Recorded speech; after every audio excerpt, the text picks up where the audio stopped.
Parliament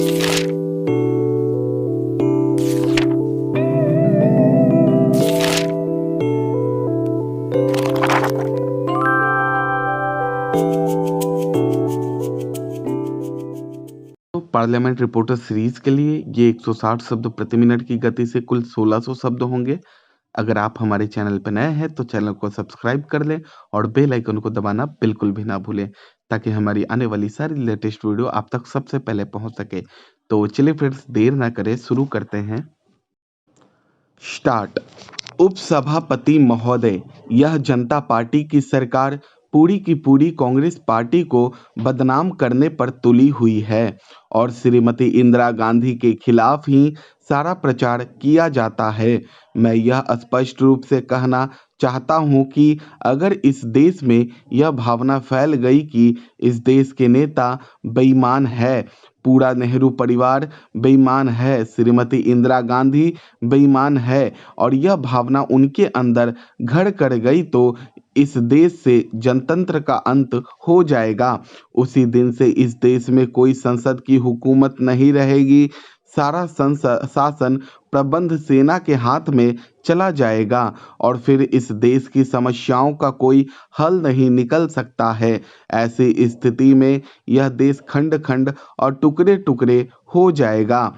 जिस देश की जनता ने आपको कैबिनेट का सदस्य बनाया है, आप उसको भूल गए हैं। इतिहास उठाकर आप देख लीजिए, क्या कहीं भी किसी मुल्क में जब राजनीति में कोई परिवर्तन होता है तो इस प्रकार के परिवर्तन के बाद जो दल सत्ता में आता है वह केवल मात्र पिछले दल की निंदा करने और चरित्र हत्या करने में लगा रहता है।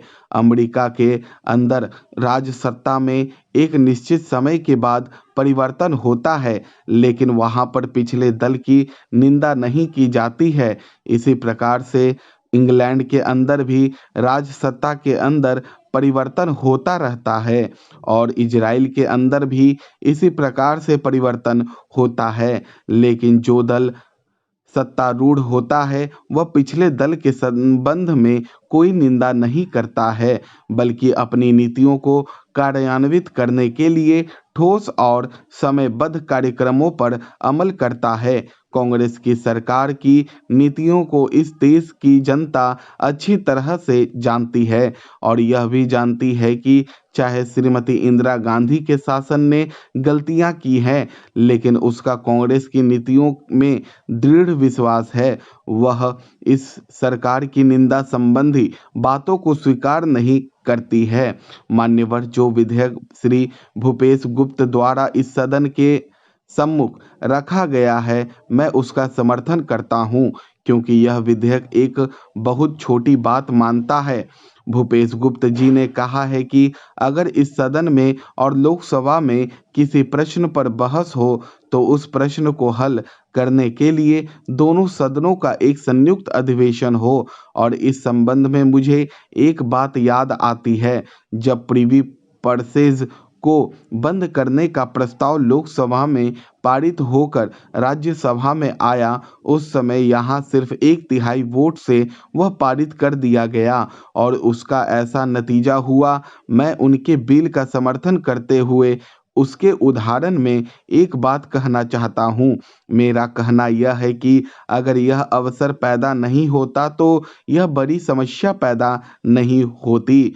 सवाल यह है कि हमको यह देखना है। मैं बहुत संक्षेप में एक मौलिक बात कहना चाहता हूँ, जिसके लिए मैं थोड़ा समय चाहूँगा। महोदय, मैं अपनी बात जल्दी समाप्त कर दूंगा। इस कानून को किसी भी सूरत में हमारे संविधान में नहीं रखना चाहिए, क्योंकि हिंदुस्तान एक आज़ाद मुल्क है और हिंदुस्तान के लोग आज़ाद हैं। अगर आप समझते हैं कि आप अंग्रेजों के वारिस हैं और हिंदुस्तान को गुलाम बनाए रखना चाहते हैं, मंत्री महोदय, आप अगर यह समझते हैं जो मैं कह रहा हूँ वह आपके दिल में भी आ जाए, इसलिए मैं कहना चाहता हूँ कि अगर केंद्रीय सरकार यह समझती है कि वह अंग्रेजों की वारिस है, अगर वह समझते हैं कि हिंदुस्तान गुलाम है और गुलाम जनता पर अधिकार और सत्ता चला रहे हैं, तो इस कानून की ज़रूरत है। लेकिन अगर आप ऐसा नहीं समझते तो इस कानून की कोई ज़रूरत नहीं है। अंग्रेजों के लिए यह ज़रूरी था, उनकी सत्ता को कायम रखने के लिए यह ज़रूरी था, मगर हमको इस की ज़रूरत नहीं है। हम आज एक आज़ाद देश हैं, हमारी जनता द्वारा चुने हुए प्रतिनिधियों का मंत्रिमंडल है। हमको इस कानून की ज़रूरत नहीं है। कई सदस्यों ने आज जो परिस्थिति देश में है उसके बारे में कई चीज़ें कही कि कितने नेताओं की हत्याएं हुई। हम भी नहीं चाहते कि ऐसा हो। श्रीमती इंदिरा गांधी की हत्या हुई, यह बड़े दुख की बात है। उस दिन हमारी आंखों में आंसू आ गए थे, लेकिन मैं एक चीज पूछना चाहता हूं कि उन्हीं की सरकार सत्ता में थी, कोई विरोधी दल की सरकार नहीं थी, वे प्रधानमंत्री थी। ऐसा होना बड़े शर्म की बात है। सरकार उनकी जान की हिफाजत नहीं कर सकी। सरकार ने ऐसे हालात क्यों पैदा होने दिए? क्या कानून नहीं थे? आपके पास कानून थे। आज यह कहना कि हत्याएं हो रही हैं, अभी बंग का भी जिक्र किया गया। विदेशों में कई जगह जो बड़े बड़े नेता थे उनकी हत्याओं के बारे में भी सदन में कहा गया, यह साबित करने के लिए कि कानून की जरूरत है। आदरणीय उपसभापति महोदया, मैं राष्ट्रपति का जो धन्यवाद प्रस्ताव है उसका समर्थन करने के लिए खड़ा हुआ हूँ। मुझे 30 मिनट चाहिए महोदया। यह राष्ट्रपति का जो अभिभाषण है यह हमारी अतीत की उपलब्धियों और भविष्य में हम क्या करेंगे इसके संबंध में चर्चा करता है। राष्ट्रपति का अभिभाषण एक नीति वक्तव्य होता है कि हमारी नीतियां क्या है। महोदय, हमारे विरोधी दलों के नेताओं का करीब करीब मानसिक दिवालिया निकल गया है और वे ऐसी बातें जनता में कहते हैं जिनका कोई मतलब नहीं है। जब हिंदुस्तान आज़ाद हुआ तो एक नंगा, भूखा और कंगाल हिंदुस्तान था। मैं पूछना चाहता हूँ अपने विरोधियों से कि क्या हिंदुस्तान अब नंगा है, भूखा है, कंगाल है, और क्या इसने पिछले 40 वर्षों में कोई तरक्की नहीं की? मैं आपसे कहना चाहता हूं कि आज हिंदुस्तान दुनिया का 6वां स्पेस पावर है, 6वां एटॉमिक पावर है। हिंदुस्तान आज एक औद्योगिक देश है। कल ही इसी हिंदुस्तान ने पृथ्वी का सफल परीक्षण किया और यह शक्तिशाली राष्ट्र बन गया है। उपसभापति महोदया, हमारी आज़ादी की लड़ाई लड़ी गई सत्य और अहिंसा के रास्ते पर महात्मा गांधी ने हिंदुस्तान की आज़ादी हासिल की। उसी आज़ादी को हासिल करने के नाते दुनिया के सैकड़ों देशों से साम्राज्यवादी ताकतों को उखाड़ कर फेंक दिया गया। पंडित जवाहरलाल नेहरू ने उसी सत्य और अहिंसा के रास्ते पर पंचशील के सिद्धांतों को बनाकर पूरी दुनिया को एक दिशा दी। संयुक्त राष्ट्र संघ में 1954 में जवाहरलाल नेहरू ने बोलते हुए कहा था कि दुनिया में आणविक हथियारों को मिटाना होगा और जो पैसा आणविक हथियारों पर खर्च हो रहा है वह दुनिया के विकास पर खर्च करना होगा। जवाहरलाल नेहरू की नीतियों पर श्रीमती इंदिरा गांधी 17 साल तक चलती रहीं। उसी परंपरा के अनुसार राजीव गांधी, इंदिरा जी तथा जवाहरलाल नेहरू की नीतियों पर आज हम भी चल रहे हैं। पंडित जवाहरलाल नेहरू ने कहा कि हमें विज्ञान के माध्यम से गरीबी दूर करनी है। इंदिरा जी ने उसी विज्ञान और तकनीकी के द्वारा भारत से गरीबी दूर करने का प्रयास किया। राजीव गांधी ने यह कहा कि उस तकनीक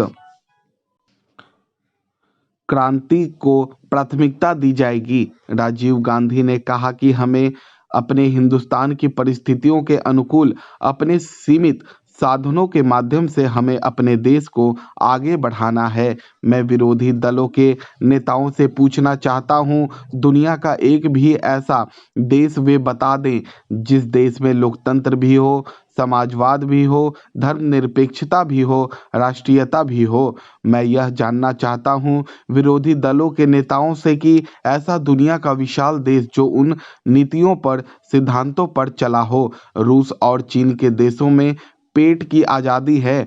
आदरणीय उपसभापति महोदया, इसमें रूस और हिंदुस्तान की मैत्री की क्या बात है। हिंदुस्तान रूस का मित्र है और हिंदुस्तान तथा रूस दोनों विश्व शांति के लिए कदम से कदम मिलाकर चल रहे हैं। हमने हिंदुस्तान में जनतांत्रिक तरीके को अपनाते हुए समाजवाद की स्थापना का वचन दिया है। हमने बैंकों का राष्ट्रीयकरण किया, राजाओं के प्रिवी पर्स को समाप्त किया। कांग्रेस के नेतृत्व में भारत की 80 करोड़ जनता को वोट का अधिकार दिया गया। जमींदारी प्रथा को खत्म किया गया। हिंदुस्तान को एक औद्योगिक राष्ट्र बनाया।